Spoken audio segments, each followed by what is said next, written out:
बिस्मिल्लाहिर्रहमानिर्रहीम। अस्सलाम वालेकुम फ्रेंड, कैसे हैं? उम्मीद करता हूँ कि सारे खैरियत से होंगे। मैं आपका अपना आमिर शहजाद गुराया और आप मेरा यूट्यूब चैनल देख रहे हैं AN इन्फॉर्मेशन TV। मैं आपके लिए आज बहुत ही मुनफरिद एक वीडियो लेकर आया हूँ। मौला रूम जिस अंदाज से लोगों को मिसालों से समझाते थे, वो मौलाए रूम काश आपका दौर आपका ज़माना मिलता। कहते हैं महमूद गजनी का दौर था।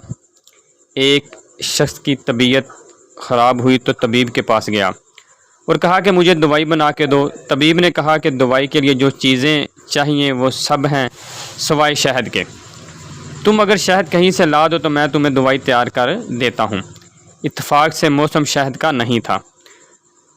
मेरी सिर्फ आपसे एक ही रिक्वेस्ट है, अगर आप मेरे चैनल पे न्यू हैं तो प्लीज़ मेरे चैनल को सब्सक्राइब कर दें और साथ ही लगे बेल आइकन की घंटी को दबा दें ताकि हर आने वाली नई वीडियो का नोटिफिकेशन आप तक आसानी से पहुंच जाए।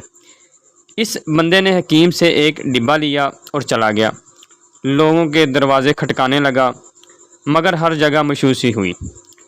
जब मसला हल ना हुआ तो वो महमूद गजनी के दरबार में हाज़िर हुआ। कहते हैं वहाँ अय्याज़ ने दरवाज़ा खोला।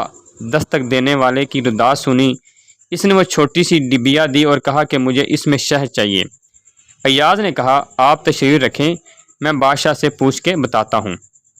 अय्याज़ वो डिबिया लेकर बादशाह के सामने हाज़िर हुआ और अर्ज़ की कि बादशाह सलामत, एक साइल को शहद की ज़रूरत है। बादशाह ने वो डिबिया ली और साइड में रख दी। अय्याज़ को कहा कि 3 बड़े डिब्बे शहद के उठा के इसको दे दो और बोलो जाए। अय्याज़ ने कहा हुज़ूर इसको तो थोड़ी सी चाहिए, आप 3 डब्बे क्यों दे रहे हैं?